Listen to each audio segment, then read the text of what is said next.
Supreme court कहले जे सरकारी अधिकारी गवर्नमेंट ऑफिसर आउ कर्मचारी एवं न्यायपालिकार दरमा एमाने निजे स्थिर करती ना जो माने कोर्ट रे काम करती जज मानकर दरमा से माने निष्पत्ति करती ना केते हवा दरकार सरकारी कर्मचारी दरमा केते हवा दरकार एमाने निजे निष्पत्ति करती ना किंतु सांसद और विधायक मानकर दरमा से माने निजे किपरि वृद्धि करि परिबे ताहा एबे द्वंद्व सृष्टि करुछि।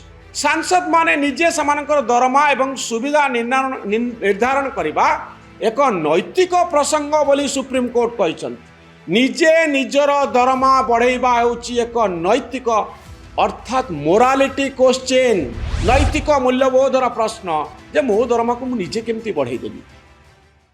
2 दिन रु अधिक समय बीती गलानी जेतबळे ओडिशार विधानसभा विधायक मानकर दरमा को 3 गुणा बढ़ाई एवं यहाकू नहीं अनेक प्रेस कॉन्फ्रेंस चली सोशल मीडिया रे समालोचना बढ़ी चली। आज वीडियो रे मु आपण को सुप्रीम कोर्ट ए संपर्कीय ऑब्जर्वेशन कौन रही जनवा चाहिए। एठी स्पष्ट कर दिए जे एपर्यंत सुप्रीम कोर्ट कही नांती जे पार्लियामेंट बा विधानसभा दरमा सांसद मानकर विधायक मानकर बढ़ई पारिबे नाही एक कथा कुआ जाय नाही किंतु नैतिकतार आधार रे भारत वर्षर सुप्रीम कोर्ट ए प्रसंग रे किछि टिप्पणी रखिचंती किछि मत रखिचंती आउ ए मामला एबे भी सुप्रीम कोर्ट रे पड़ी रहिछि जे जीवन व्यापी सांसद मानंकु रिटायर्ड हवा परे अर्थात टेन्योर सरला परे पेंशन मिलवा उचित कि नुहे आउ से मूल प्रश्न जहाँ कालीर वीडियो रे मु कहितली जे निज दरमा को निजे विधायक बा सांसद माने बढ़ई पारिबे कि यही प्रश्न उपरे सुप्रीम कोर्ट कौन कहउचंती मु आपन को आज ए वीडियो रे कहबी एवं भारत को छाड़ी देले अन्य देश रे की प्रकार व्यवस्था रही एई दरमा बढ़ाइबा क्षेत्र रे ता मध्य मु आपन को सामने रखिबी। भारतर सुप्रीम कोर्ट सांसद विधायकंकर दरमा वृद्धि को नहीं अतीत रे किछि जनस्वार्थ मामलार शुणानी करिसंती। सांसद किबा विधानसभार सदस्यों पाई दरमा वृद्धि को सीधा सड़क सुप्रीम कोर्ट असंवैधानिक बोली एपर्यंत कही नांती। तेबे विधायकंकर दरमा एवं पेंशन आदि सुविधा विषय अनेक गुड़िए प्रश्न सुप्रीम कोर्ट उठेइचंती। विशेषकर निज दरमा को निजे बढ़ाइबा को नहीं कोर्ट रे बारंबार आलोचना होईची एवं ए कथार गुरुत्व रहिथिबार कथा सुप्रीम कोर्ट कहिचंती। सुप्रीम कोर्ट कहिचंती ए मामलार गुरुत्व रहिची जे प्रकृत रे विधानसभा आउ पार्लियामेंट निज सांसद मानकर विधायक मानकर दरमा बढ़ाइबार निष्पत्ति एमाने नहीं पारिबे कि निजे निजर दरमा बढ़ाई पारिबे कि सांसद विधायकंकर दरमा नहीं सांविधानिक व्यवस्था रही एथिरे उल्लेख अछि संसद एवं विधानसभा गुड़ी को आईन माध्यम रे सेमानकर दरमा स्थिर करा जाई पारिबो विधायक आउ सांसद मानकर।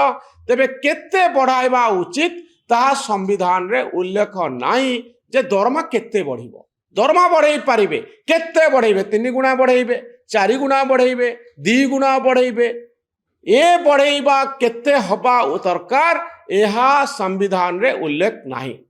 गोटे एनजीओ दर्शक बंधु जार ना होची लोक प्रहरी इलाहाबाद हाईकोर्ट आदेश को चैलेंज करी 2018 मसीह रे सुप्रीम कोर्ट रे आवेदन करथिले एई प्रसंग रे जेउथरे एई एनजीओ दाबी करथिला जे पदवी छाड़िबा परे मध्य सांसद मानकु पेंशन एवं अन्यान्य सुविधा प्रदान करा जाउची ताहा संविधान रो धारा 14 जहा कहे समानतार अधिकार रही याकू विरुद्ध करुची विरुद्धाचरण करुची। आवेदन रे ए एनजीओ कहितला जे संसद कोनोसी आईन तैयारी न करी सांसद मानकू पेंशन सुविधा प्रदान करिवार कोनोसी क्षमता नाही। जहार शुणानी करी सुप्रीम कोर्ट सांसद विधायक मानकर निजस्व दरमा निर्णय करिवार यथार्थता उपरे शुणानी करिथिले। दरमा केते आपण बढ़ाइबे आपणकर तो किछि आईनगत व्यवस्था नाही किछि आईन अछि कि जे आपण कहबे एतिकी दरमा बढ़िबो बोली। नंबर 2 ଯେ ଆପଣ ନିଜେ ବଢ଼େଇ ପାରିବେ କି? ଏ ହେଉଛି ମୂଳ କଥା ଯାହା ସୁପ୍ରିମକୋର୍ଟଙ୍କ ପାଖକୁ ଆସିଥିଲା। 18 ମସିହାରେ ସବୁ ପକ୍ଷଙ୍କର ଯୁକ୍ତି ଶୁଣିବା ପରେ ଦର୍ଶକ ବନ୍ଧୁ ସର୍ବୋଚ୍ଚ କୋର୍ଟ କହିଲେ, ସୁପ୍ରିମକୋର୍ଟ କହିଲେ ଯେ ସରକାରୀ ଅଧିକାରୀ, ଗଭର୍ଣ୍ଣମେଣ୍ଟର ଅଫିସର ଆଉ କର୍ମଚାରୀ ଏବଂ ନ୍ୟାୟପାଳିକାର ଦରମା ଏମାନେ ନିଜେ ସ୍ଥିର କରନ୍ତି ନାହିଁ। ଯେଉଁମାନେ କୋର୍ଟରେ କାମ କରନ୍ତି, ଜଜ୍ ମାନଙ୍କର ଦରମା ସେମାନେ ନିଷ୍ପତ୍ତି କରନ୍ତି ନାହିଁ କେତେ ହେବା ଦରକାର।